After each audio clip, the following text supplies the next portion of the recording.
ভারতের ইলিশ রপ্তানি বন্ধ করেছে অন্তর্বর্তীকালীন সরকার। এতে করে আসন্ন দুর্গাপূজায় ইলিশ সংকট তৈরি হয়েছে পশ্চিমবাংলায়। ইলিশ খাওয়া নিয়ে সংশয়ে ভারতীয় জনগণ। তবে এই অনিশ্চয়তার মধ্যেও কিছুটা আশার আলো দেখা গিয়েছে।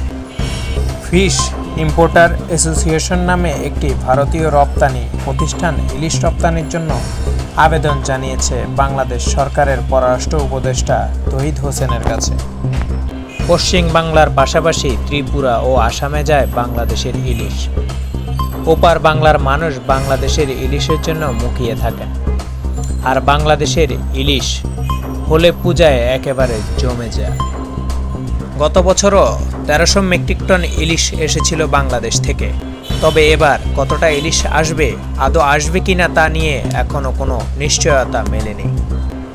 তবে এবার প্রশ্ন, ইলিশ আসবে কিনা বাংলাদেশ থেকে, কতটা ইলিশ আসবে, সেই ইলিশের দাম কি মধ্যবিত্তদের নাগালের মধ্যে থাকবে?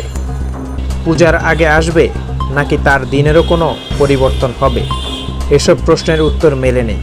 তবে পদ্মার ইলিশ পশ্চিমবঙ্গে গেলে খুশি হন সেখানকার ইলিশ ব্যবসায়ীরাও, কারণ এই ইলিশ বিক্রি করে লাভ অনেকটাই হয়। কিন্তু বর্তমান পরিস্থিতিতে গোটা বিষয়টিতে অনিশ্চয়তা তৈরি হয়েছে।